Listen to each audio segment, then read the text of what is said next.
다음하고는 파동 파트 진도 나갑니다. 됐어요? 그래서 파동 파트에 해당되는 내용이 뭐가 있을지를 선생님하고 이제 진도를 좀 나가보죠. 자, 파동과 정보의 전달에 해당되는 148페이지 있고요. 148페이지에 해당되는 파동 파트를 선생님하고 같이 진도를 나갈 거니까 필요한 거 있으면 메모할 준비. 이제 파동은 또 처음이잖아요. 파동은 중학교 몇 학년 때 배우죠? 1학년? 2학년? 1? 1학년. 네. 배웠대. 전뱅돌이 저거. 파동을 중1 때 배웠답니다. 그러면 우리 여기에서 파동을 안 들은 사람은 아무도 없죠? 중학교 1학년 다 들은 거죠? 아직 안 했어?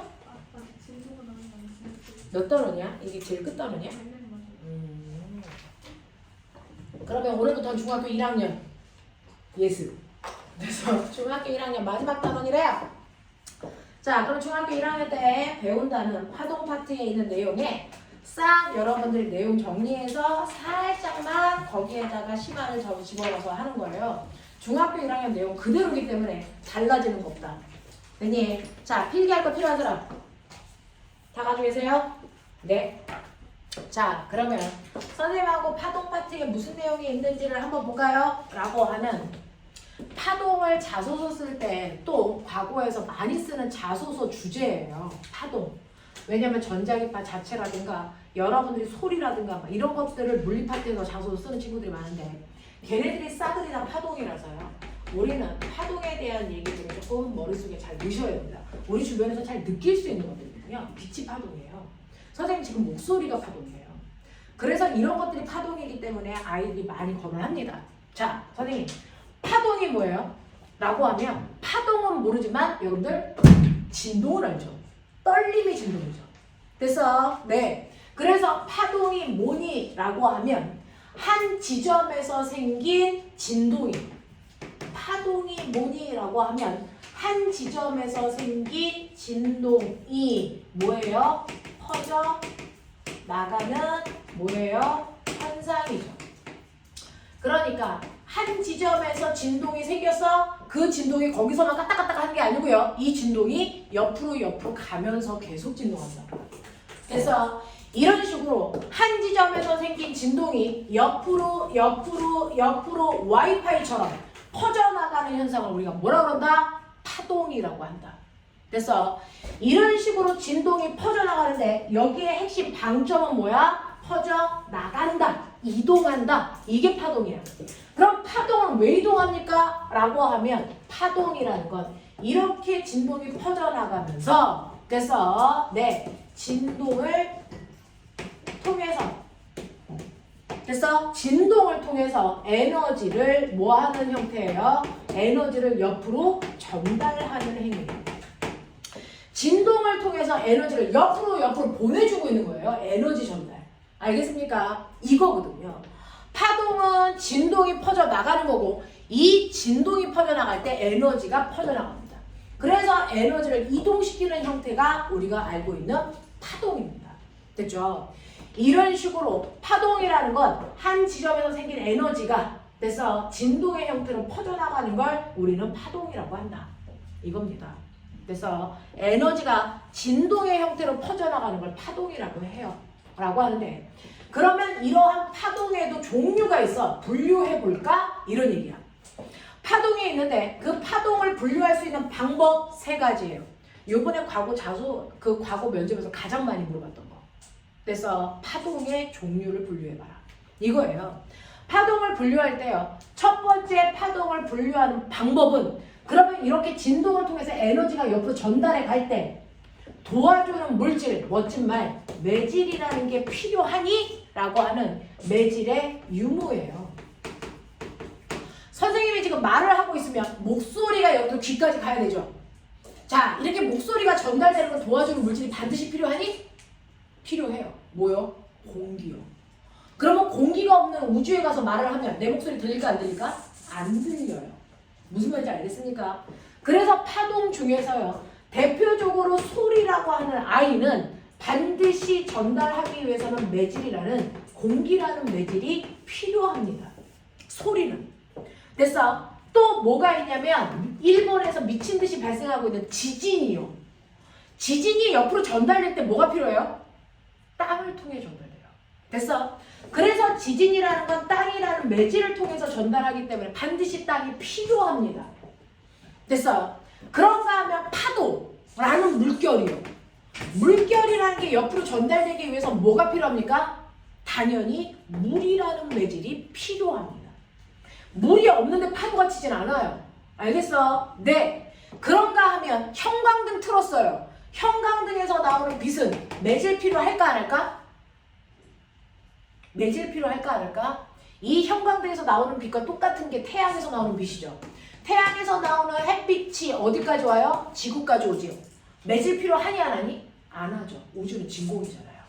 그러니까 이러한 빛만 매질이 필요 없네 이 얘기예요. 됐어? 얘네들이 싸그리 다 파동이거든요. 여러분들이 알고 있는 얘네들이 바로 파동입니다. 소리, 지진, 물결, 빛 이런 것들이 파동인데 그 중에서 앞에 있는 세 개는 반드시 매질이 있어야만 전달이 되는 아이예요. 그런가 하면 빛은 매질이 없을 때 전달되는 유일한 아이입니다. 파동 중에서 매질이 없어도 전달되는 유일한 아이가 바로 빛입니다. 됐어? 그래서 파동은 매질의 유무에 따라서 매질이 필요한 앞에 있는 애들과 같은 아이들을 우리는 탄성파라고 한다. 매질을 반드시 필요로 하는 아이들을 탄성파라고 한다. 됐어? 근데 매질이 없어도 전달되는 아이, 유일하게 빛입니다. 그 빛과 같은 아이들을 우리는 뭐라고 한다? 그거를 비탄성파라고 한다. 그 비탄성파는 빛밖에 없는데 우리는 빛을 다른 말로 전자기파라고 하기 때문에 요즘은 비탄성파라고 얘기 안 하고 전자기파로 얘기하는 경우도 있다. 됐어?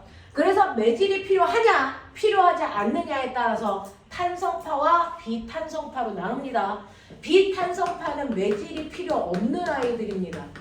그 아이는 전자기파만 그렇습니다. 그걸 뺀 나머지 모든 파동은 다 매질이 있어야만 됩니다. 매질을 필요로 하는 아이들은 탄성파라고 하고 대표적으로 소리, 지진, 물결 같은 아이들이 그렇습니다. 됐어? 그래서 파동은 매질의 유무에 따라서 첫 번째 분류된다. 됐죠? 그 다음에 파동을 나누는 두 번째는 뭡니까? 라고 하는 거예요. 파동을 나누는 두 번째는 됐어? 매질의 유무가 아니고 중학교 1학년 때 배웠던 것처럼 이때 에너지는 A라는 점에서 B라는 지점을 향해서 에너지는 퍼져나갑니다. 에너지가 퍼져나가는 파동의 얘를 진행 방향이라고 해요. 파동의 진행 방향과 여기를 지나갈 때 이 안에 있는 매질, 공기면 공기, 땅이면 땅, 물이면 물이라는 매질이 어느 방향으로 출렁 진동했어 라는 거예요. 자, 에너지가 파동이 진행하는 방향과 같은 방향으로 매질이 이렇게 떨려요. 그런 아이도 있겠죠. 하지만 진행하는 방향과 매질의 떨림 방향이 수직한 경우도 있어요. 됐죠? 그래서 방향은 딱 두 개예요. 자, 에너지가 진행하는 방향과 됐어? 진행하는 방향과 에너지가 나아가는 방향과 매질이 진동하는 방향. 이 방향이 몇 도를 이루고 있어? 라는 각도를 통해서요. 같은 방향으로 진동해요. 라고 하면 그걸 나란한 방향으로 진동한다 그러고요. 나란한 방향으로 진동하는 아이는 뭐라고 하냐면 이걸 멋진 말로 종파라고 한다. 종파. 됐어. 그래서 에너지가 진동 가는 방향과 같은 방향으로 막 진동하면서 가요. 이걸 종파라고 해요. 그런가 하면 파동이 진행하는 방향과는 수직한 방향으로 매질이 진동합니다. 자, 이렇게 수직한 방향으로 진동하는 아이를 우리는 뭐라 그러냐면 이걸 회파라고 해요. 그 중에 종파의 형태로 진동하는 아이가 누가 있습니까? 지금 여러분들이 듣고 있는 선생님 목소리요. 목소리를 멋진 말로 뭐라 그래요? 소리를 뭐라 그러니? 음파. 자, 우리가 들을 수 있는 음파가 아니야. 소리는 소리인데 우리가 못 듣는 음파는 뭐라 그래? 초음파. 맞아. 그리고 지진파 중에서 가장 빠른 지진파 뭐니? P파. 얘네들만 종파예요. 자, 우리가 알고 있는 파동 중에서 종파는 이거 3개밖에 없다. 그걸 뺀 누가 나와도 다 횡파다. 됐어? 그러니 지진파 중에서 P파를 뺀 S파도 횡파고요. 그리고 물결도 횡파고요. 그리고 빛도 횡파의 형태로 전달된다고요. 그러니까 우리는 한쪽만 외우죠. 종파만 외웁시다. 소리가 종파예요. 됐습니까? 이렇게 됩니다. 자, 그래서 이렇게 진동이 오른쪽으로 가는데 이 안에 있는 매질은 됐어? 진행하는 방향과 수직하게 이렇게 떨려? 이거 횡파구나. 됐어? 근데 파동이 오른쪽으로 진행하는데 매질은 이렇게 떨려? 이걸 나라는 방향으로 떨린다 그러는 거구나. 이걸 종파라고 하는구나. 그래서 이런 식으로요. 파동이 나아가는 방향과 매질이 떨리는 방향이 같은 방향이면 종파, 수직한 방향이면 횡파라고 한다. 알겠습니까? 자, 근데 꼬맹아, 여기에서 출발해서 종파로 가는 게 더 빨리 여기 도착 지점에 오겠냐? 횡파로 진동하는 게 더 빨리 오겠냐? 생각해봐. 종파로 가는 게 더 빨리 가니? 횡파로 가는 게 더 빨리 가니? 뭐? 종파요. 종파의 형태로 가는 게 이렇게 가면 벌써 도착하잖아요. 근데 횡파는 이렇게 가야지 도착하는 거잖아요. 그러니까 여기서 똑같이 지진이 발생했어. 지진이 발생하면 지진파는 2개가 갑니다.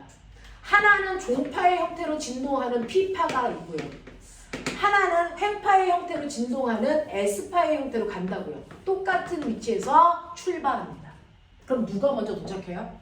종파의 형태로 가는 P파가 먼저 도착하죠? 그래서 이 P파라고 하는 건 1등한 지진파, 프리머리 웨이브. 그거의 약자예요. 그 다음에 S파는 2등 했어요. 세컨더리 웨이브. 거기서 따온 말이에요. 알겠습니까? 이렇게 된 거거든요. 그래서 P파와 S파는 도착할 때 누가 더 빨라? 속도로 1등, 2등 이라고 얘기했으니 1등은 지진파가 종파구나. 됐어? 이렇게 말뜻을 이해하시면 공부하기 훨씬 편하겠죠. 이렇게 된다. 자, 그런가 하면 지진파를 그 파동을 나누는 3번째이자 마지막 방법이 있다. 뭐요? 한 지점에서 파동을 퉁 하고 일으켰어. 그랬을 때 얘가 어떻게 퍼져나가? 원형을 그리면서 사방팔방 퍼져나가요. 이런 아이들을 우리는 모양에 따라 나누는데 퍼져나가는 모양. 알겠어? 이렇게 사방팔방으로 원을 그리면서 퍼져나갑니다. 이걸 우리가 구면파라고 해요. 빛, 소리 다 구면파의 형태로 퍼져나가니까 내가 여기서 소리를 낸다고 해서 앞에 있는 사람만 들려? 아니요. 뒤에 있는 사람도 들려요. 양옆에 있는 사람도 들려요. 알겠어? 구면파라서 그래요. 형광등에서 빛이 빵 하고 나갈 때요. 빛이 앞으로만 나가? 아니요. 사방팔방 다 나가잖아요. 빛도 구면파예요. 됐어? 이렇게 구면파의 형태로 나가면 어떤 일이 발생하냐면 여기서 발생한 에너지가 10이라고 쳐. 근데 여기서 이렇게 나가면 반지름의 크기가 점점 커지잖니. 그러면 10이라는 에너지가 요만큼의 면적을 채워야 돼.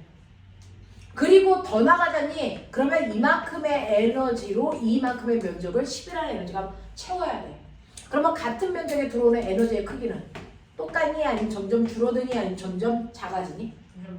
점점 줄어들죠. 얼마만큼 줄어들까요? 면적만큼 줄어들겠죠.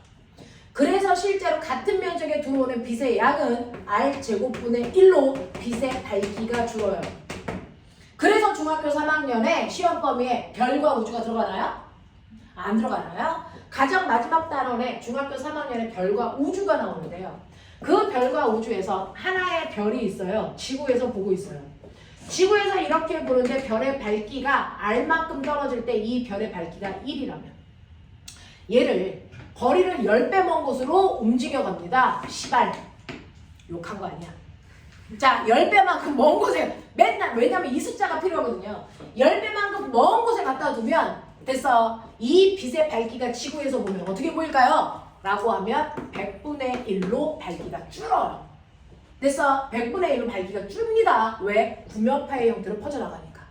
됐어? 그러면 지구에서 봤을 때 우리가 첫 번째 위치에 있을 때보다 거리가 10배 멀어지면 빛의 밝기가 100배 주니까 이거 가지고 별의 밝기를 나타내는 등급 표시해요. 100배 멀어지면 등급이 5등급 떨어지는 거야. 성적처럼. 그래서 얘가 1등급이었으면 공부 제일 잘하면 1등급이잖아. 1등급이었으면 자 10배 먼 곳에 가면 밝기가 100배 어두워지니까 등급이 5등급 떨어져서 얘가 6등급 맞는 거예요. 이게 중학교 3학년 마지막 단원의 별과 우주에 나와요. 그래서 이런 식으로 에너지가 구면의 형태로 퍼져나가면 거리의 제곱분의 1로 에너지는 점점 같은 면적에 들어오는 에너지량은 줄어든다. 됐어? 근데 이렇게 퍼져나가지 않고요. 여기서 진동을 이렇게 해요. 근데 그 진동이 한쪽 방향으로만 그대로 퍼져나가요. 이런 식으로. 한쪽 방향으로만 그대로 퍼져나갈 뿐, 됐어? 양옆 뒤로는 안 가요. 이렇게 진동이 한쪽 방향으로만 퍼져나가는 걸 우리는 평면파라고 합니다. 평면파라고 하고요. 이렇게 평면파의 형태로 퍼져나갈 때는 단위 면적에 들어오는 에너지의 값은 항상 일정해요. 줄어들지 않아요. 알겠습니까? 이렇게 되는 거예요. 이렇게 되는 거예요. 그래서 이런 식으로 파동을 분류할 때 우리는 매질의 유무에 따라서 그리고 진행 방향과 진동 방향의 각도에 따라서 그 다음에 퍼져나가는 모양에 따라서 우리는 파동을 분류한다. 되겠습니까? 요거 파동 분류하는 건 모든 면접에서 가장 많이 물어보니까 머릿속에 넣으시고요. 그러면 이렇게 파동을 분류한 후에 나는 그러한 파동의 구조 좀 알고 싶어요. 파동의 구조를 아셔야 됩니다. 그래서 파동의 구조. 파동의 구조를 이해하기 가장 좋은 건 횡파 구조를 보는 거예요. 그래서 횡파의 구조를 설명해 드리면 한 지점에서 파동이 생겨서 얘가 오른쪽 방향으로 퍼져나가요. 이게 파동의 진행 방향입니다. 그때 이 안에 있는 매질은 어떻게 떨려요? 당연히 횡파니까 수직한 방향으로 떨리겠죠. 그래서 수직한 방향으로 매질이 이렇게 출렁여요. 이런 식으로. 이게 횡파 모습이에요. 그래서 여기 있는 매질이 올라갔다 내려갔다 올라갔다 내려갔다 이렇게 꿀렁꿀렁 한단 말이죠. 그래서 이런 식으로 되는 게 횡파 구조입니다. 그 중에서 여기 있던 매질은 요만큼 올라가, 얘 요만큼 올라가, 얘 이만큼 올라가네. 와, 제일 높아. 여기 뭐라 그래? 파동 중에서 가장 높을 때. 중학교 2학년. 그냥 티네. 가장 높을 때 뭐라 그래? 마루. 아, 마루 중에 제일 유명한 게 호두마루다, 이 새끼가. 그래서 제일 깊은 곳. 여기 뭐라 그러냐? 골. 그래서 골에 물이 고이죠. 그래서 여기가 산이고 여기가 골짜기잖아요. 그래서 골짜기에서 골이 이거예요. 알겠어? 가장 높은 부분을 마루, 가장 낮은 부분을 골. 그래서 마루와 골이 반복됩니다. 그래서 과학에서는 모양을 뭐라 그러니? 모습을 위상이라고 해요. 그래서 중학교 2학년 때부터 배워요. 달의 모양을 달의 위상 이렇게 표현하잖아요. 파동의 위상이에요. 파동의 위상 변화가 마루골, 마루골 이런 식으로 반복되는 게 횡파란 말이죠. 그래서 이런 식으로 반복되어서 나타날 때 나는 이걸 가지고 파동이 가지고 있는 5가지 속성을 설명합니다. 이걸 파동의 5요소라고 불러요. 이걸 파동의 5요소라고 부르는데 그 중에서 마루골, 마루골, 마루골이 반복되는데 이때 파동 중에서 그러면 선생님 한 파장은 뭐예요? 라고 하는 파장이라는 단어를 배운 적이 있어요. 파장이 뭘까요? 마루에서 마루. 마루에서 마루까지. 거리. 그렇죠. 자, 이런 식으로 똑같은 모습이 계속 반복되잖아요. 그 중에서 마루에서 그 다음 마루까지의 최단 거리, 가장 짧은 거리. 그게 바로 파장이에요. 그래서 마루에서 마루까지의 최단 거리가 바로 한 파장이고요. 파장을 나타내는 기호는 이렇게 쓴다. 이렇게 로마자야. 얘를 남다라고 읽어. 남다. 그래서 이걸 남다라고 읽어. 파장을 표현하는 기호야. 남다라고 표현하고 그러면 선생님 여기서부터 여기까지 거리 쟀어요. 이 거리 2m예요. 네. 그래서 파장은 단위가 거리니까 미터예요. 미터. 됐어. 그래서 파장은 마루에서 마루까지라는 건 같은 위상까지의 최단 거리죠. 요게 파장이에요. 2m 이렇게 간다고. 그러면 파장을 마루에서 마루까지만 재야 돼요? 아니요. 골에서 골까지 재도 값이 똑같아요. 같은 위상까지의 최단거리예요. 그렇다면 마루와 마루, 골과 골. 그렇다면 여기에서 어디까지 재야 돼요? 여기서 얘 올라가죠. 여기서 얘 내려가죠. 여기서는 올라가죠. 그러니까 A와 같은 위상은 여기 있는 B예요. 알겠어? 그래서 A에서 B까지의 최단거리 구하셔도 한 파장이에요. 알겠습니까? 이런 식으로 같은 위상까지의 가장 짧은 거리, 그게 한 번 진동하는데 이동한 거리 파장이라고. 알겠죠?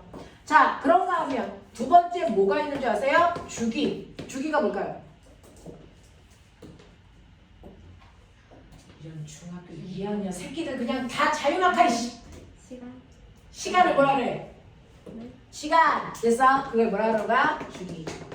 그러니까 주기는 뭐냐면 마루에서 그 다음 마루까지의 뭡니까? 최단 시간. 됐어? 같은 위상까지의 최단 시간이야. 마루에서 그 다음 마루가 생길 때까지의 가장 짧은 시간. 골에서 그 다음 골이 생기는 가장 짧은 시간. 됐어요? 그러니까 A 위상에서 그 다음 B 위상으로 갈 때까지 걸리는 최단 시간. 어떤 걸 재셔도 되는데 시간이니까 타임의 약자 라지 T 써요. 라지 T. 이게 주기를 나타내는 기호고 시간의 단위는 MKS 초만 쓰셔야 돼요. 분이나 아우어로 재지 않습니다. 됐죠? 그래서 주기는 시간이기 때문에 초 단위로 계산한다. 초 단위로 계산한다. 그래서 마루에서 마루까지 가는데 얘가 만약에 5초 걸렸어. 그러면 주기는 5초인 거죠. 됐어요? 이거예요. 그래서 주기라는 건 파동이 한 번 꿀렁 한 번 진동하는데 걸리는 시간이에요. 됐어? 한 번 진동하는데 걸리는 최단 시간을 주기라고 하잖아요. 근데 이 주기라는 거를 가만히 뜻을 보면 한 번 진동하는데 걸리는 시간이에요. 그러면 한 번 진동하는데 5초 걸렸다는 얘기면 거꾸로. 그러면 거꾸로요. 1초라는 시간 동안에 몇 번 진동했어? 이거 뭐라고 해? 진동. 그렇죠. 이거를 우리는 뭐라고 한다? 진동수라고 한다. 이걸 진동수라고 한다. 진동수는요. 프리퀀시의 약자 F 쓰고요. 횟수라서 이거를 헤르츠 이렇게 한단 말이에요. 그러면 진동수라는 건 뭐야? 1초 동안 진동한 횟수인데 이건 따로 구할 필요가 없죠. 잘 보시면 알겠지만 주기와 진동수는 무슨 관계예요? 서로 역수관계죠. 역수관계죠. 얘는 1초 동안에 한 번 진동하는데 몇 초 걸렸냐고. 얘는 1초 동안에 진동하는 횟수가 몇 번이냐. 두 개가 역수관계예요. 그러니까 주기를 아시면 주기를 역수하세요. 그러면 진동수 나와요. 거꾸로요. 진동수를 알면 진동수를 역수하세요. 그럼 주기 나와요. 그래서 이 두 개가 역수관계이기 때문에 주기가 5초라고 주면 5분의 1이 진동수예요. 그래서 얘는 진동수가 얼마예요? 0.2 헤르츠예요. 이렇게 가는 거예요. 이게 진동수예요. 되겠어요? 자, 그런가 하면 네 번째는요 라고 합니다. 네 번째는 됐어. 뭐냐면 여기 있는 매질이 많이 움직였을 때 어디까지 가? 여기까지 가죠. 매질은요. 여기 있는 매질은 조금 가면 요만큼 가고요. 조금 더 갈 수도 있고요. 조금 더 갈 수도 있고요. 자, 덜 갈 수도 있고요. 이렇게 된다고요. 이 매질이 움직일 때 가장 많이 움직인 최대 변이. 이거 뭐라고 할까요? 매질이 움직였을 때 어디까지 올라갈 수 있어? 어디까지 내려가? 라고 하는 여기 있는 매질의 최대 변이. 이거 뭐라고 할까? 진폭. 이게 진폭이에요. 똘똘하네요. 진폭. 그 진폭을 대문자 A로 쓰고 이것도 이동한 거리이기 때문에 단위를 미터로 쓰는 건데 만약에 여기 있던 매질이 최대로 올라간 진폭 그러면 가운데에서부터 마루까지의 높이를 재면 되죠. 그게 만약에 위쪽 방향은 플러스 2다. 그러면 거꾸로 여기 있는 매질이 최대한 몇 미터까지 내려갈 수 있어요? 이거 대칭이거든요. 그래서 무조건 마이너스 2가 나옵니다. 예외는 없어요. 그래서 최대 진폭은 중심에서 마루까지의 높이를 재나 중심에서 골까지 깊이를 재나 똑같다. 그래서 여기서 여기까지가 바로 진폭이 된다. 이게 바로 진폭이다. 됐어. 요게 바로 진폭이다. 그랬더니 어떤 바보 같은 새끼가 여기서부터 여기까지 진폭 아니에요? 이렇게 하면 죽여버리죠. 알겠어? 진폭은 중심에서부터 높이를 재든지 중심에서부터 깊이를 재든지 둘 중에 하나가 진폭이다. 알겠습니까? 이렇게 됩니다. 자, 그런가 하면 마지막 5번째는 뭡니까? 라고 하면 파동에서의 5요소의 마지막 5번째는 파동은 나아간다며, 이동한다며. 얼마나 빨리 가? 라고 하는 파동에 전달되는 속력. 파동의 속력. 이게 5번째예요. 파동의 속력. 됐어. 우리가 얘기하는 속력은 벨로시티 항상 V 써요. 자, 이 속력이라는 건 언제나 시간분의 거리로 구합니다. 파동이라고 예외는 없어요. 그럼 파동에서의 시간은 뭘까요? 아까 말씀드렸죠. 시간이 뭐였습니까? 시간이 주기 0지요. 됐어. 네. 그래서 파동에서의 속력을 구할 거면 주기분의 거리는 뭐였죠? 네, 파장이죠. 거리는 파장이라고요. 그래서 파동의 속력을 구하는 방법은 주기분의 파장하시면 돼. 이렇게 구하는 거야. 근데 이거 잘 보시면 얘는 주기분의 1에다가 파장 곱한 거잖아요. 근데 아까 선생님이 이거 뭐라고 했는지 기억해 보세요. 주기분의 1 뭐죠? 주기분의 1. 주기분의 1 뭡니까? 진동수죠. 그러니까 주기분의 1이라고 굳이 쓰지 않고 이 부분을 뭘로 바꿔도 된다? 진동수로 바꿔도 된다. 됐어. 그래서 파동의 속력을 구하는 방법은 T분의 남다 하든지 F 남다 하든지 우리는 F 남다 훨씬 더 많이 써요. 이게 파동의 속력 구하는 방법이에요. 됐어. 그래서 파동의 속력을 구하는 방법은 T분의 남다 쓰시든지 F 남다 쓰든지 요거 하시면 돼요. 됐죠? 이게 파동의 속력입니다.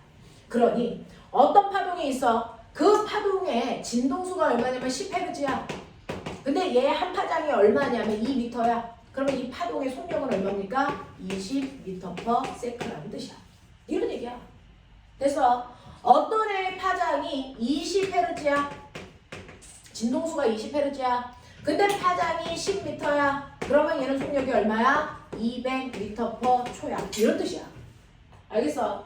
그래서 파동의 속력은 진동수에다가 파장의 길이를 곱하시면 된다고요. 이게 파동의 속력이에요. 됐어? 근데 나요. 뭐가 있냐면 여기 지울게요.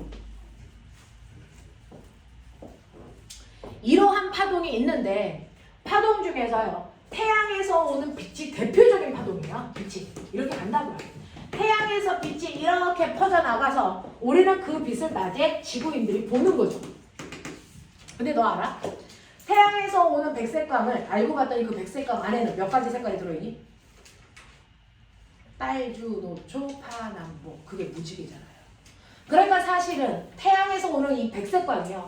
알고 보면 빨주, 노초, 파남보라는 빛에 7가지 색깔이 합해서 백색처럼 보이는 거예요.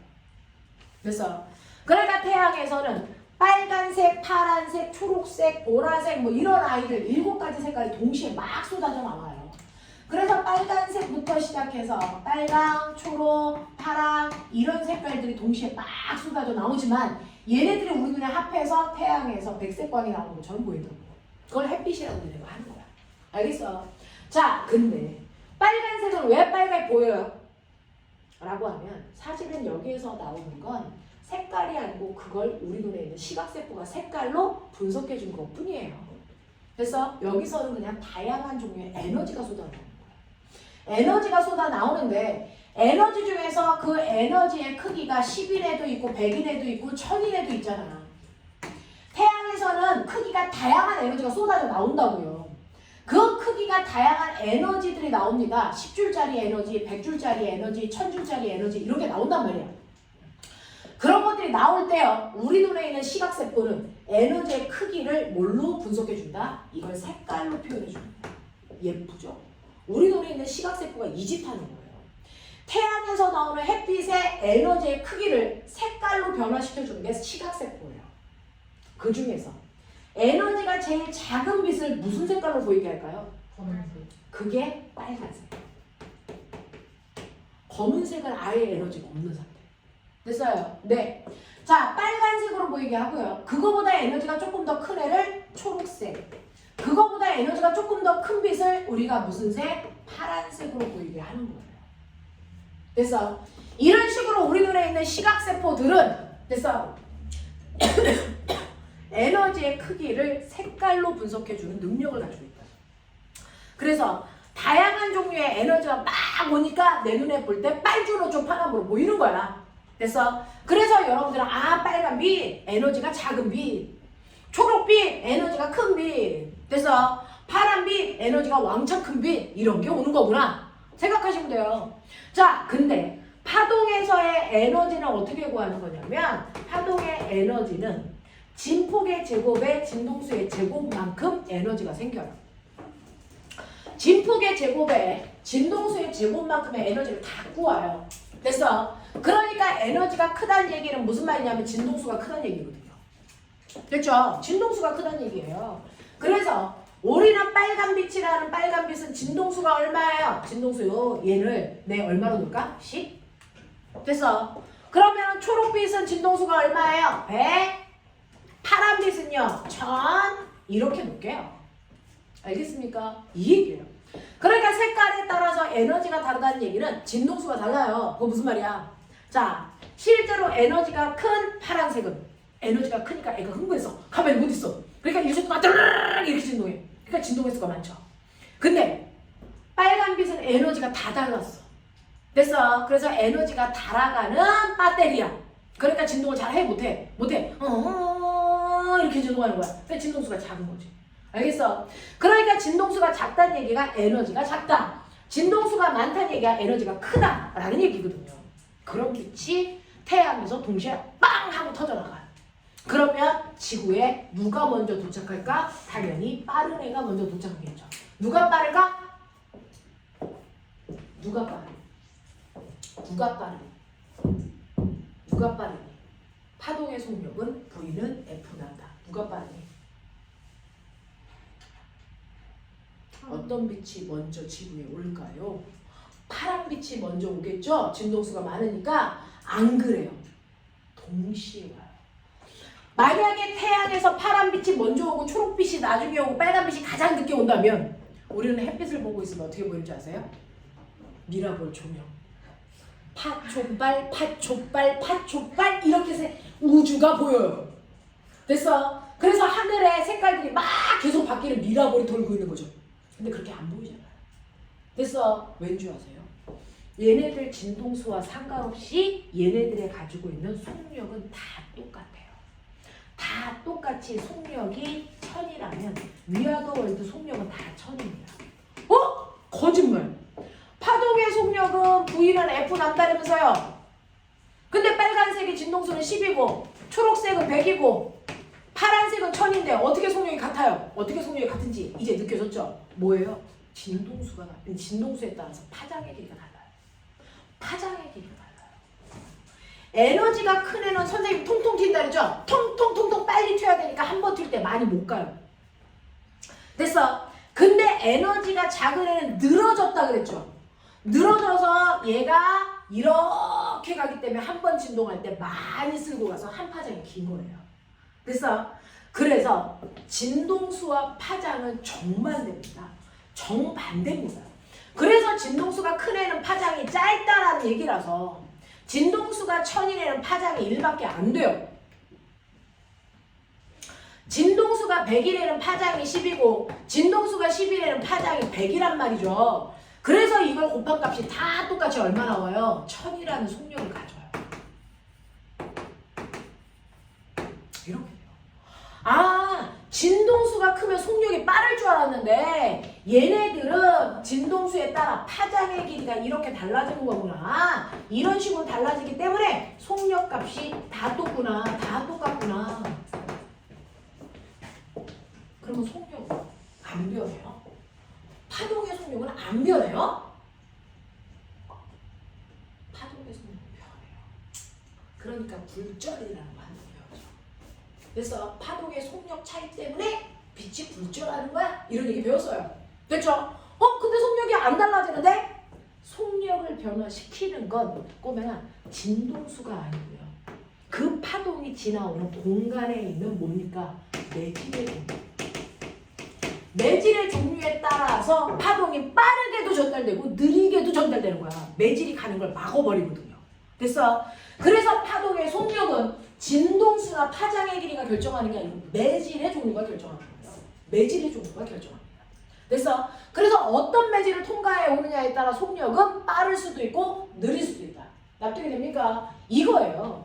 그래서 파동의 속력을 결정하는 요소는 딱 하나다. 매질의 종류다. 그렇다면 매질의 종류가 파동의 속력을 결정한다면 나는 파동마다 어떤 매질을 통과할 때가 속력이 더 빠른지가 궁금하겠죠. 궁금하겠죠. 자, 그러니 여러분들의 파동 중에서 매질을 반드시 필요로 하는 아이가 뭐냐면 탄성파예요. 탄성파의 대표적인 게 소리입니다. 음파. 됐어. 이러한 탄성파들은 사실은 혼자서는 옆으로 못 가니까 여기에 있는 공기 같은 입자들이 진동하면서 옆에 있는 공기 입자를 퉁 쳐주면 걔가 또 진동하고 그리고 입자를 퉁 쳐주면 그 다음 아이가 진동하면서 소리가 전달된다는 거야. 그러니까 반드시 이 안에 입자들이 서로를 쳐줘야만 소리가 전달되는 거야. 그러니까 공기가 필요해.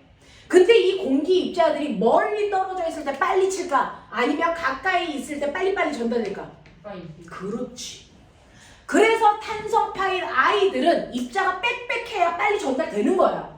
됐어? 그 대표적인 게 소리이기 때문에 소리는 고체, 액체, 기체 중 어떤 매질을 통과할 때 더 빠를까? 입자가 빽빽한 고체요. 고체 매질을 통과할 때 소리가 제일 빨리 전달되고요.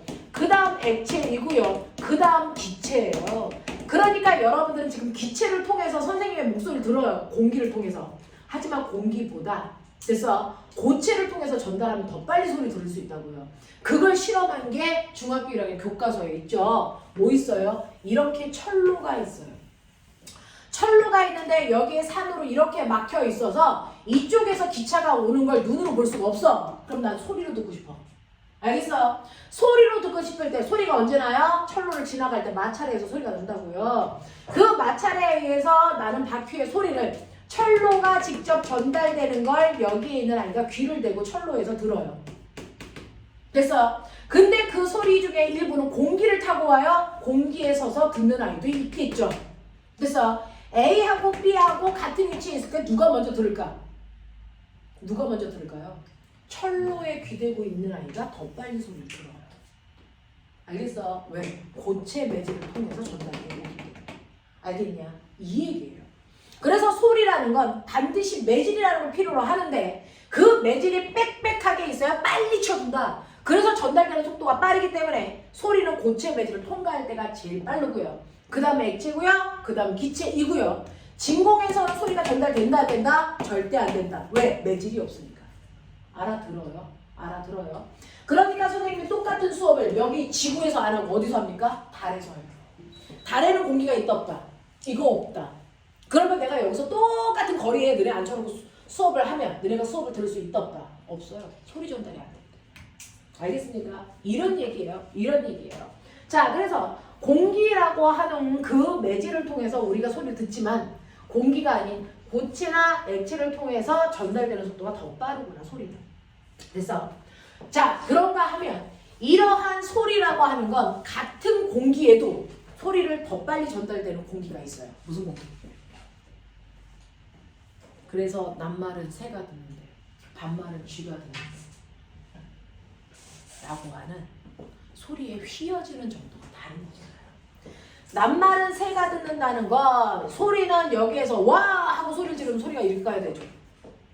근데 낮에는 됐어. 이렇게 똑바로 가지 않고요. 소리가 위쪽으로 휘어요. 그래서 낮에는 소리를 새가 더 잘 들어요. 근데 밤에는 이렇게 소리를 내서 이렇게 소리가 가야 되는데 밤에는 소리가 아래로 휜대요. 그래서 아래쪽에 있는 쥐가 더 잘 듣는데요. 이런 얘기거든요. 그러면 소리가 휜다는 얘기는 속력 차이가 있다는 거죠. 어디에서? 공기에서도. 공기도 더 잘 소리를 전달하는 매질이 있고 더 적게 전달하는 매질이 있어요. 뭐에 따라서? 공기의 온도에 따라서. 온도에 따라서. 어떤 공기에서 속력이 더 빠를까요? 찬 공기, 더운 공기? 더운 공기. 공기가 뜨거워야 운동하는 속도가 빠르죠. 그래야 옆에 있는 입자를 빨리 쳐줘요. 알겠어? 현호야. 자, 그래서 이 공기에서 소리가 전달될 때요. 됐어. 고온의 뜨거운 기체가 저온의 차가운 공기보다 소리를 전달하는 속도가 더 빠르다. 그러니까 뜨거운 공기가 소리를 더 빨리 전달한다는 얘기예요. 알겠습니까? 네. 그러면 낮 동안에는 어디가 뜨거워? 아씨. 낮 동안에는 공기가 있는데 아래가 뜨겁니? 위가 뜨겁니? 아래가 뜨거워요. 낮에는 아래 공기가 뜨겁다고 중3 때 배우거든요. 그래서 아래 공기가 40도, 30도, 20도, 10도. 그래서 항상 휠 때는 속력이 느린 쪽으로 휘어요. 됐어? 그래서 낮 동안에는 위쪽에 찬 공기가 있어서 소리가 위쪽으로 휘는 거예요. 근데 밤이 되면 역전이 일어나요. 밤이 되면 땅이 훨씬 더 빨리 식기 때문에 아래쪽의 온도가 10도, 20도, 30도, 40도 이렇게 돼요. 그래서 속력이 느린 찬 공기가 아래에 있기 때문에 소리가 아래로 휘는 거예요. 됐죠? 네, 이렇게 얘기한 겁니다. 그러면 공기의 온도에 따라 파동에 전달되는 속도 어떻게 구해요? 기억해 두세요. 공기에서의 소리의 속력은 는이 331 더하기 0.6t로 계산하시면 돼요.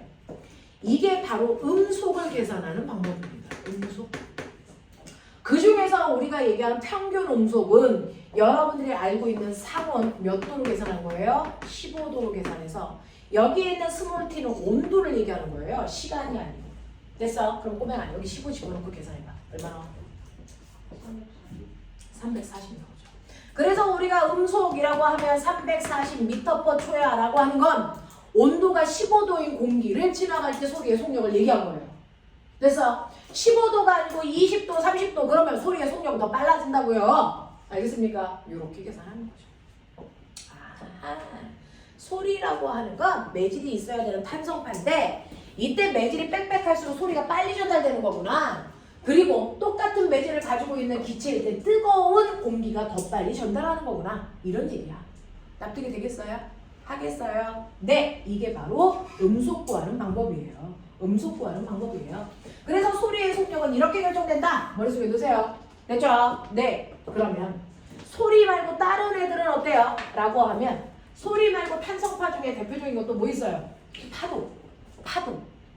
중학교 1학년 교과서에 있어요. 파도라고 하는 물결은요. 물속에서 이렇게 물결이 치는 거예요. 파도가 넘실넘실 치는 거예요. 됐어? 근데 이 물결이라는 파도라는 파동은 그래서 뭐에 의해서 결정이 되냐면 물의 온도가 아니고 물의 깊이요. 수심이요. 그래서 얼마나 물이 깊어 라고 하는 수심에 따라서 파동의 속력이 달라져요. 자, 그 중에서요. 선생님 여기는요. 여기 아저씨가 이렇게 배 타고 가는데 여기는 수심이 깊네요. 네. 여기는 수심이 얕네요. 그런 거예요. 수심의 깊이가 달라지면 파도가 칠 때 속력이 달라진대요. 왜? 파도가 칠 때요. 수심이 얕으면 금방 파도가 물속까지 이렇게 전달되는데 땅에 걸리잖아요. 그래서 마찰 때문에 끌려요. 못 가요. 알겠습니까? 그래서 얕은 곳을 지날 때는 파동의 속력이 느리다. 됐어? 깊은 곳을 지나갈 때는 파동의 물결의 속력이 빠르다. 이 얘기예요. 그래서 물결은 깊은 곳을 지나갈 때가 얕은 곳을 지나갈 때보다 얕은 어떻게 써? 이렇게 써야 되는 거야? 왜? 얕은. 그래서 속력은 깊은 곳을 지나갈 때가 훨씬 더 빨라요. 됐죠? 이렇게 된다라고 하는 건데요. 그러면 이렇게 파동의 속력이 달라지면요. 어떻게 됩니까? 깊은 곳은요. V는 F 남자죠. 여기서 하나만 들어두세요. 실제로 매질이 달라지니까 속력이 달라지지만 속력이 달라질 때 변하는 건 둘 중에 하나겠죠? 둘 다 바뀌어도 되겠죠? 뭐가 바뀔까요? 진동수가 바뀔까요? 파장이 바뀔까요? 둘 다 바뀔까요? 속력이 달라질 땐 어쨌든 이 부판값이 변해야 되잖아요. 이때 변하는 게 뭐예요? 속력이 빨라지고 느려질 때 변하는 건 뭐다? 파장만 바뀌어요. 진동수는 꼬맹아 파동의 고유한 성질이라 변하지 않습니다. 여러분들이 아무리 예뻐지고 싶어서 2천만 원 드리고 나서 전신 성형했어요. 하고 싶죠? 워너비죠? 전신 성형을 해도 변하지 않는 거 뭐예요? DNA. 지문. 안 바뀌잖아요. 그것처럼 파동은 속력이 빨라지던 느려지던 반사하던 굴절하던 뭐는 바뀌지 않는다? 진동수라는 건 변하는 게 아니다. 알겠어요? 그래서 진동수가 깊은 곳으로 오든 얕은 곳으로 오든 진동수가 10이면 언제나 10이에요. 그러면 속력은요. 네, 빠른 쪽에서는 파장이 길어요. 느린 쪽에서는 파장이 짧아요. 그래서 속력 차이가 생기는 거예요. 이런 식으로. 그래서 속력에 따라 변하는 건 파장의 길이만 바뀌어요. 그러면 깊은 쪽은 속력이 빠르다 그랬으니까 파장이 길다는 얘기죠. 그래서 파장이 오 이렇게 오고 얕은 곳은 속력이 느려야 되니까 파장이 짧죠. 이렇게 간다는 얘기예요. 이렇게 파도가 쳐요. 이렇게 파도가 친다고요? 이렇게 파도가 친다고요. 이런 식으로 파도가 치게 되면 여기에 있는 마루들끼리 연결해서 선을 그리세요. 마루들끼리 연결해서 선을 그리면 이 선이 바로 파도에서 볼록 튀어나와 있는 얼굴이래요. 파도에 볼록 튀어나온 얼굴을 파도의 얼굴이다 파면이라고 불러요. 됐어? 그래서 하나의 파면에서 그 다음 파면까지의 간격을 보세요. 이게 마루에서 마루까지의 거리인 거죠. 이게 한 파장이에요. 그쵸? 자, 파면에서 파면까지의 거리가 한 파장입니다. 그래서 이 파장을 보시면 오 파장 기네, 속력 빠르네. 그래서 파장 짧네, 속력 느리네. 속력이 느린 쪽이니까 여긴 얕은 바다네. 여기는 속력이 빠르니까 깊은 바다네. 이게 납득이 되어야 돼요. 됐어. 그래서 중학교 1학년 교과서 보시면 물결이 칠 때요. 파면만 이렇게 그려놨어요. 파면만 이렇게 그려놨어요. 그거 가지고 얕은 물, 깊은 물 해결하셔야 돼요. 되죠? 이때 파면과 파면 사이의 간격이 파장이기 때문에 여기는 파장이 넓었다가 여기에 파장이 줄죠. 그러니까 여기는 깊은 물, 여기는 옅은 물, 이게 해결이 돼야 됩니다. 알겠습니까? 이렇게 됩니다. 그래서 물결에서는 파장의 길이의 변화인 물결에 대해서 파면의 길이가 바로 깊이에 따라서 달라지고 속력이 변한다. 자, 그럼 줄은요? 줄. 여러분 줄이 있는데 하나는 두꺼운 줄 있어요. 하나는 얇은 줄 있어요. 뭐 이렇게 줄이 있다고 치자. 이렇게 줄을 서로 잡고요. 제가 막 이렇게 흔들면 그 줄에서도 진동이 이런 식으로 와 하고 갈 거 아닙니까? 그래서 네, 그 줄을 통해서 진동이 막 가요. 선생님이 얼마 전에 유튜브 동영상을 봤는데 우리나라 특수부대 그래서 네, 군인들이 근력 단련하는 운동 중에서 줄 잡고 막 맞아요 이걸 이렇게 막 하더라. 이게 운동이 된대. 왜 되지? 안 해봐서 모르겠는데 이게 엄청난 운동이 된대요. 그래서 그걸 막 하더라고요. 그랬더니 거기서 막 진동이 생기더라고요. 그래서 이런 것들이거든요. 그래서 줄을 막 흔들면 이렇게 진동이 생겨서 갑니다. 근데 이 줄 중에 두꺼운 줄과 얇은 줄 중에서 그래서 파동이 전달되는 속력이 달라요. 줄에서 진동이 전달될 때 그 전달되는 속력을 결정하는 건 줄의 뭘까요? 줄의 무게입니다. 그래서 얼마나 무거워 이게 파동을 전달하는 속력을 결정하는데 무거울수록 빠를까? 가벼울수록 빠를까? 무거울수록 빠를 거죠. 안 돼요. 무거우면 중력 방향으로 계속 쳐지려고 하고 안 튀어 올라가요. 진동을 많이 하려면 잘 내려갔다 잘 튕겨 올라와야 되거든요. 그러려면 몸이 가벼워요. 가벼운 줄이 진동을 잘해요. 그래서 무거운 줄은 진동을 잘 안 합니다. 그래서 가벼울수록 잘 진동하고요. 또 하나 있어요. 같은 줄이라도 팽팽하게 잡아당기고 흔들어야 더 진동을 잘해요. 알겠습니까? 라고 하는 거예요. 그래서 줄에서의 속력은 그래서 네, 루트 줄의 무게분의 줄을 잡아당기는 힘입니다. 그래서 자, 이때 줄을 잡아당기는 힘은 우리가 늘 쓰고 있는 장력이죠. 그거 얘기하는 거고요. 밑에 있는 뮤라고 하는 건 줄의 무게인데 진짜 무게가 아니고 이거 선밀도라고 합니다. 무거운 줄, 가벼운 줄 맞습니다. 그 얘기인데 어차피 줄은요. 줄이 길어지면 무거워지잖아요. 그러니까 줄이 가볍니 무겁니를 물어볼 때 길이를 다 똑같이 잘라버려야 돼요. 그래서 얼마? 모든 줄을 1m 길이로 잘랐을 때의 질량값을 얘기하는 거예요. 모든 줄을 1m로 잘랐을 때 질량이 얼마야? 이걸 우리가 선밀도라고 해서 그 값을 넣는 거예요.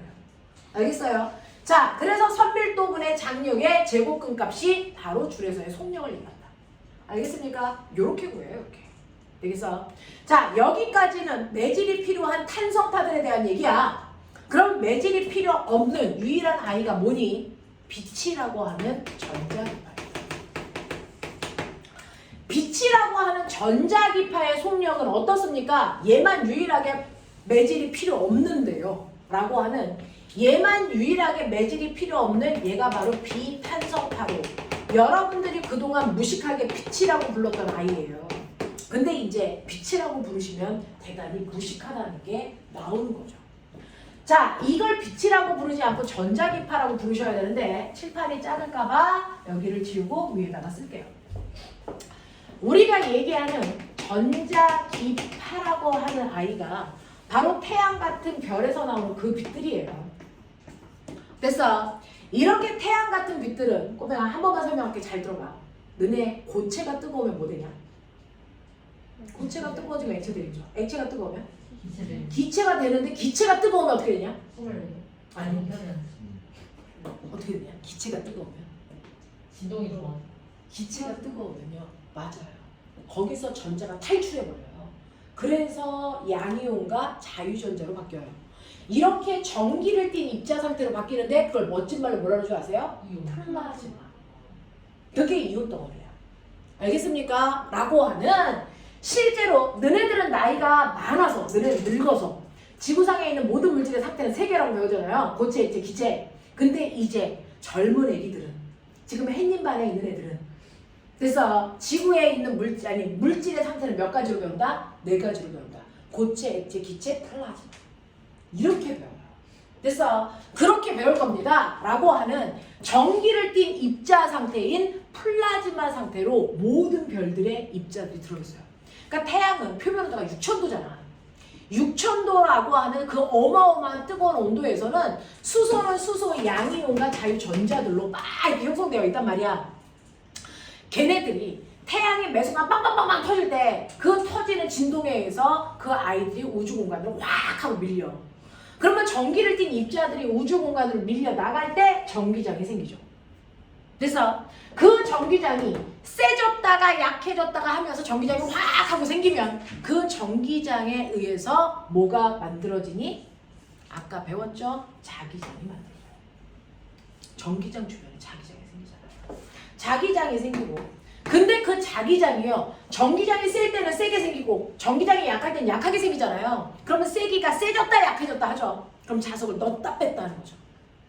그러면 전자기 유도에 의해서 또 뭐를 흐르게 하니? 전기장을 만들어요. 근데 그 전기장의 세기가 아까처럼 또 세졌다 약해졌다 하니까 얘도 뭘 만든다? 자기장을. 그 자기장이 뭘 만든다? 전기장을. 그 전기장이 다시 자기장을 만들면서 후두두두두두 서로 유발하면서 가요. 어디까지? 지구까지. 그러니까 매질이 필요하니 안 하니? 안 해요. 이렇게 오는 거예요. 그래서 이런 식으로 별에서 나오는 에너지는 전기장이 자기장을, 자기장이 전기장을 서로 유발하면서 나갑니다. 근데 어떻게 나가는 줄 아세요? 전기장이 이렇게 세졌다 작아졌다 세졌다 작아졌다 방향을 바꿔가면서 전기장이 퍼져나갈 동안 그거에 수직한 방향으로 왜? 전기장과 자기장은 90도잖아요. 그래서 수직한 방향으로 자기장이 요래 유발되면서 나가요. 이 각도가 90도입니다. 그래서 전기장과 자기장이 서로 90도가 되는 방향으로 유발되면서 퍼져나가기 때문에 이걸 합해서 전자기파라고 한다. 전기장에 의해서 유발된 자기장이 파동의 형태로 퍼져나간다. 전자기파 이렇게 얘기하고요. 이게 전자기파라고요. 그래서 서로 유발시키면서 가기 때문에 매질이라는 게 필요가 없었다고. 그래서 자, 이런 식으로 해서 전자기파의 형태로 우주에서 햇빛이라는 게 우욱 하고 오는데 이 전자기파에서 보시면 알겠지만 에너지가 작은 부분도 있고 중간 부분도 있고 큰 부분도 있잖아요. 동시다발적으로 에너지의 크기가 다른 애들이 확 하고 쏟아져 나와요. 그러니까 에너지가 1, 2, 3, 4 그래서 100 그래서 10만 뭐 이런 식으로 올 거 아닙니까? 이렇게 다양한 크기의 전자기파가 동시다발적으로 쏟아져 나올 때 인간들은 자기의 편의에 의해서 에너지의 크기에 따라 전자기파를 대충 뚝뚝 잘라요. 됐어. 에너지의 크기에 따라서 전자기파를 나누어서 우리는 설명합니다. 그 중에서 전자기파 중에서 에너지가 좀 큰 편이에요. 오케이. 그런 애들을 우리는 방사능이라고 부릅니다.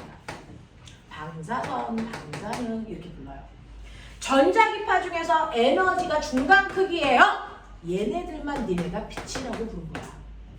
알겠어? 전자기파 중에서 에너지가 제일 작아요. 얘네들은 우리가 뭐라 그럴까? 이걸 전파라고.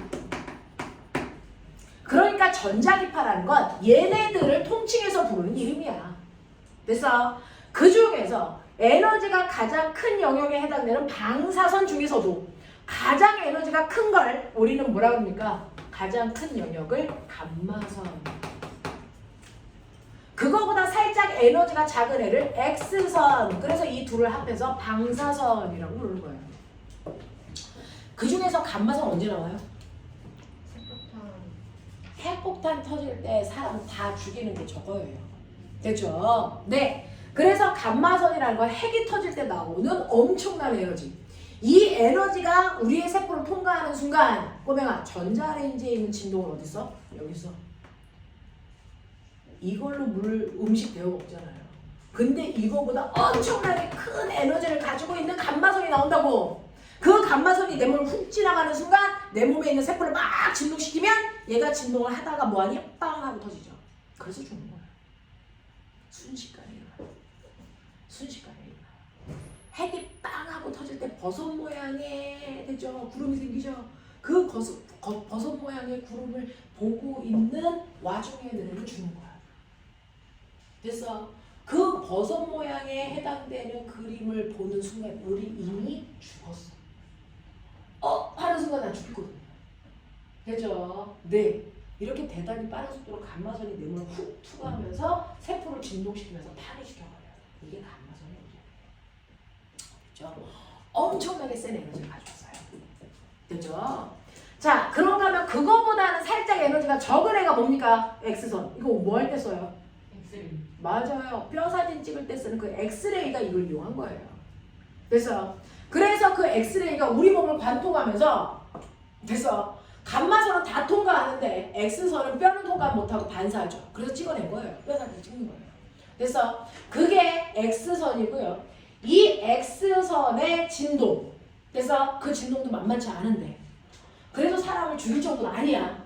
그래서 우리가 뼈가 부러지면 X선을 찍는데 그 X선 촬영할 때 이것도 사진이라고 V자 막 그려가면서 자세 바꿔가면서 이질을 하면 되니 안 되니? 안 돼요.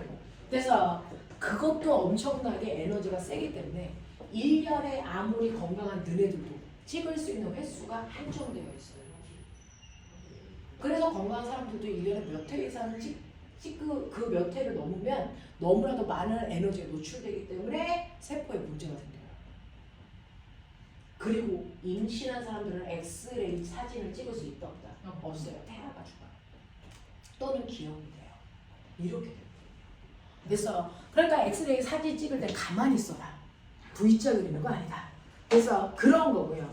이 X선은 언제 또 쓰는 줄 아세요? 공항에서 여행 가방 투과시키면서. 그래서 여행 가방 안에 총 들어있는지 칼 들어있는지 확인해야 되잖아. 근데 아저씨들이 할 일 없어? 일일이 가방 열어? 안 되잖아. 그러니까 컨베이어 벨트에다가 여행 가방 다 실어놓고 통과시키는 거죠. 그러면 그 여행 가방 안에 있는 모든 모양들이 다 나타나요. 그래서 이 새끼 여기 총 들어있네. 이 새끼 잡아와. 이런 거 하는 거야. 알겠어? 그겁니다. 엑스레이 촬영은 그때 하는 거고요. 그 다음에 빛 중에서도요. 빛을 세 가지로 나눕니다. 뭐 있냐? 빛 중에서 우리 눈에 보이는 빛을 여러분들은 가시광선이라고 하는 거예요. 근데 아까 얘기했죠. 가시광선 중에서 에너지가 제일 큰 거 무슨 색? 파란색. 네, 파란색 계열. 그래서 빨주노초 파남보 요거죠, 요거. 됐어? 네, 이렇게 되는 거예요. 근데 빛은 가시광선이 아니고요. 가시광선 개통을 다 빛이라고 하는데 보라색보다 바깥쪽은 우리 눈에 보일까 안 보일까? 안 보여요. 보라색보다 바깥쪽에 있는 에너지가 큰 거 안 보입니다. 여러분들이 X선이나 감마선이 안 보이는 것처럼 가시광선 바깥쪽의 영역은 안 보입니다. 안 보입니다. 똑같이 빛인데. 됐어. 그 중에서 보라색 바깥쪽에도 에너지가 있긴 있어. 있는데 눈에 보이지 않아. 걔를 뭐라 그러니? 보라색 가짜 바깥 외자 써서 이걸 자외선이라고 해. 보라색 바깥쪽에 있는 광선. 됐어. 빨간색 바깥쪽에 있는 에너지가 작은 광선 보일까 안 보일까? 이 또한 안 보여. 알겠어? 하지만 있어. 그러면 얘를 뭐라 부를까? 그렇죠. 붉은 적자 바깥 외자 써서 적외선. 그래서 요 세 가지를 합해서 빛이라고 부른다.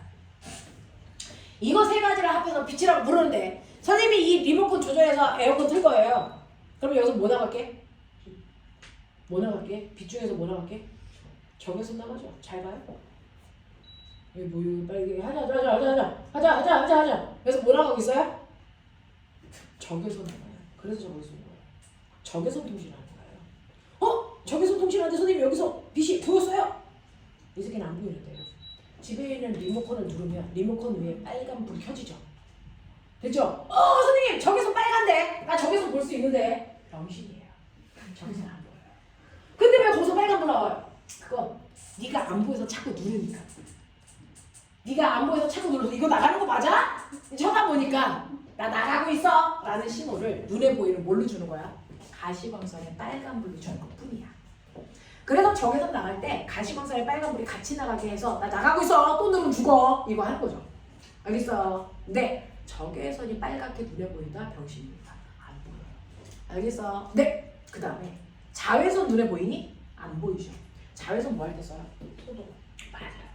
그래서 이마트 같은 데 가면 컵이 들어가 있는 곳에 거기 위에 보면 자외선 살균 소독기 이렇게 써 있어요. 자외선이에요. 그러니까 자외선으로 그 안에 있는 컵을 살균한다는 얘기는 뭐야? 균이 뭔데? 세포잖아. 그 새끼를 죽이고 있다는 거야. 자외선은 세포를 죽이는 광선이야. 그러면 컵이 잘 살균되는지 얼굴을 거기다 들이밀고 꼭 확인하고 싶죠, 우리는. 관찰자니까. 그래서 우리는 과학자니까 막 확인하고 싶어서 이렇게 들여다보고 있는데 안 보여, 자외선은. 근데 애들이 계속 거기다 얼굴을 들이밀고 있으면 여기 있는 세포가 피부암 걸려 죽어요. 요즘에 여러분들 오존층이 뭐 되고 있대요? 파괴되고 있대요. 오존층에서는 뭘 흡수합니까? 자외선을 흡수해주고 사람이 있는 땅까지는 자외선 못 내려오게 하는데 오존층이 파괴되니까 자외선이 막 내려와요. 그래서 피부가 가장 약한 민족 누구죠? 백인들. 걔네는 멜라닌 색소가 피부를 보호하는데 그게 없어서 하얀 거야. 그래서 피부암에 제일 많이 걸리고 그래서 걔네들이 여기에 뭐 주근깨가 생기는 거야. 피부가 가장 강력한 애들이 누굴까? 그렇죠. 멜라닌 색소 잔뜩 있는 아이들. 됐죠? 네. 그래서 이렇게 멜라닌 색소가 부족한 아이들은 얼굴에다가 선크림 많이 바르죠. 그래서 자외선 차단해준다. 멜라닌 색소의 역할을 해준다. 자, 그래서 자외선이 막 나오고 있는데 여러분들이 자외선이 나오는지 안 나오는지 확인하고 싶은데 안 나오면 계속 들여다보거든요. 그래서 자외선이 다 나가고 있어. 그래서 거기다 뭐 보라색 빛을 막 켜거나 파란색 빛을 같이 켜주죠. 이런 것 뿐이에요. 그래서 자외선은 살균의 역할을 한다. 가시광선은 물체를 보는 시각작용을 해준다. 적외선은 무슨 작용을 한다? 열작용을 한다. 그래서 햇빛이 비치는 곳에 가 있으면 따뜻하잖아요. 적외선 때문이에요. 알겠습니까? 그러니까 형광등을 아무리 세게 틀어도 따뜻하진 않잖아요. 왜? 여기서 적외선은 안 나와. 가시광선만 나와. 그래서 그런 거야. 무슨 말인지 알겠죠? 이런 것들이고요. 자, 전파가 있는데 전파는 꼬맹아 여러 가지가 있죠. 그 중에서 전파 중에서 가장 에너지가 큰 게 전자레인지에서 나오는 아이예요. 누구게? 전자레인지에서 뭐 나오는 게? 전자레인지에서 나오는 전파가 마이크로웨이브. 들어봤어요? 이거 나와요. 마이크로웨이브라고 하는 전파 중에 가장 에너지가 큰 애가 나와요. 이걸 이용해서 음식을 달구는 거고요. 그 다음이 뭐냐면 핸드폰 주파수로 쓰는 그 영역대 에너지가 나와요. 됐어? 그 다음에 TV 주파수로 사용되는 그 에너지 영역대가 나오고요. 그 다음에 라디오 주파수로 쓰는 아이가 나오는데 그 중에서 FM의 에너지가 더 큰 거고 AM의 에너지가 가장 낮은 겁니다. 그래서 우리가 인간들이 통신에서 사용되는 그 정도의 에너지가 별에서도 나와요. 우리는 그 정도의 에너지를 통신할 때 주로 씁니다. 알겠어? 그래서 전파라고 하는 거죠. 내리냐? 이런 것들이 별에서는 동시다발적으로만 나오는 거고 우리는 이 중에서 특정한 에너지들만 만들어서 쓰는 거고. 알겠습니까? 이렇게 되는 거예요. 이때 이 영역에 해당되는 에너지들은 모두 다 전자기파의 형태로 전달되기 때문에 매질은 필요 없어요. 그래서 매질이 필요 없다는 얘기는 매질이 오히려 걸리적거린다는 거야. 그러니까 매질이 없는 진공 속에서 전달되는 속도가 제일 빠르고요. 제일 빨라요. 아무것도 방해하지 않을 때 확 뜁니다. 오히려 매질이 있으면 전달되는 속도가 느리니까 그 다음 기체, 액체, 고체로 가면서 매질이 빽빽해지니까 전달되는 속도가 느려요. 그래서 우리가 빛이라고 하는 아이들로 얘기하는 게 전자기파잖아요. 그럼 빛의 속도가 제일 빠를 때가 어디를 통과할 때? 빛이 제일 빠르게 통과할 때가 어디를 통과할 때? 진공을 통과할 때. 그 진공을 통과할 때 빛의 속도만을 우리는 뭐라고 한다? 이거를 광속이라고 하고 다른 속력과 구별하기 위해서 벨로시티 V가 아니고 C라고 씁니다. 그래서 이렇게 되는 거고요. 그러한 빛도 공기 중이나 물속을 지나갈 때 광속보다 속도가 급격히 줄어든다. 알겠냐? 이렇게 되는 거예요. 이렇게 되는 거예요. 되죠? 자, 그래서 전자기파라고 하는 아이들이 바로 빛이고요. 이때 광속도 F 남다로 계산해. 됐어? 그렇다면은 이걸 가지고 우리가 유추할 수 있는 거 F는 뭡니까? 남다분의 C죠. 이때 광속은 불변하는 값이니까 진동수와 파장은 무슨 관계? 반비례 관계죠. 알겠어요? 네, 이런 얘기예요. 진동수와 파장은 반비례 관계다라고 하는 거 기억해 두시면 됩니다. 되겠어? 네, 5분만 끌어줄게요. 5분만 끌었다가 그 다음 거 연결하고 끝내줄게요.